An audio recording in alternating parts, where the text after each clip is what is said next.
छाया आसमां में, देखो झूमता गगन, है छाया आसमां में, देखो झूमता गगन,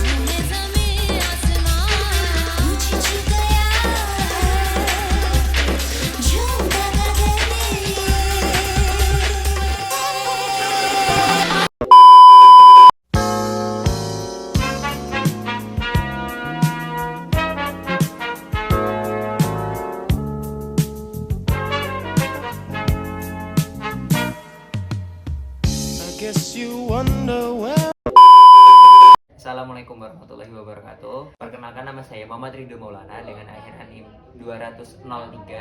Saya Irna Fasahra dengan nomor akhiran NIM 20023. Saya Bella Trisda dengan akhiran NIM 20026. Saya Maura Diakansa dengan akhiran NIM 034. Kami dari kelompok 9 Ancis. akan mempresentasikan penugasan mata kuliah energi laut.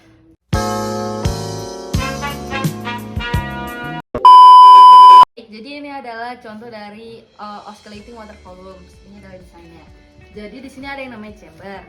Ketika oscillating water columns ini dibangun, nanti airnya akan masuk menuju chamber. Nanti akan terjadi pergerakan fluktuasi atau osilasi dari air tersebut yang menyebabkan nanti adanya udara. Nah, udara tersebut akan menggerakkan baling-baling yang ada di dalam ini menuju ke generator dan akan menjadi pembangkit listrik.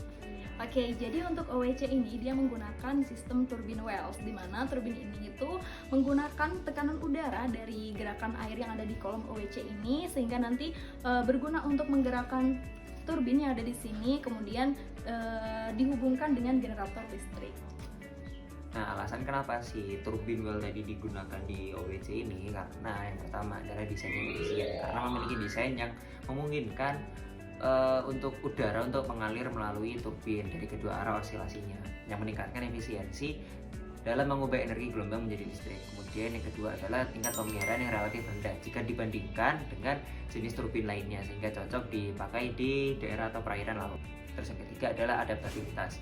Nah, turbin ini dapat diadaptasi dengan berbagai kondisi gelombang dan dapat diintegrasikan dengan baik dalam desain OWC yang seringkali dibangun di perairan dengan topografi dasar laut yang landai dan ketinggian gelombang laut yang konstan. Nah, dan yang poin terakhir adalah teknologi si turbine wells ini sudah teruji di beberapa proyek OWC yang ada di dunia.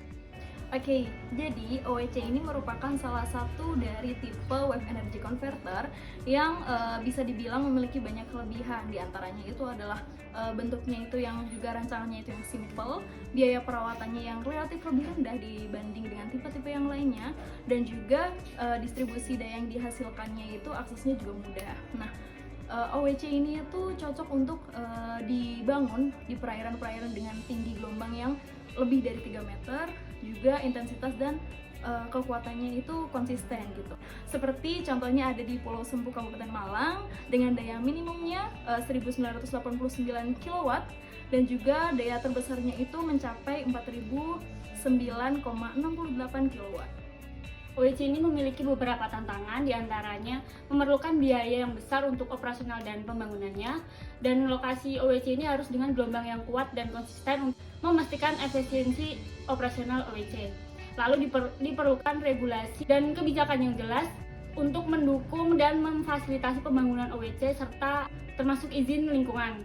Dan yang terakhir, menjamin ketersediaan teknologi terkini yang sesuai untuk mendukung pembangunan operasional desain, konstruksi, dan pemeliharaan dari OWC tersebut.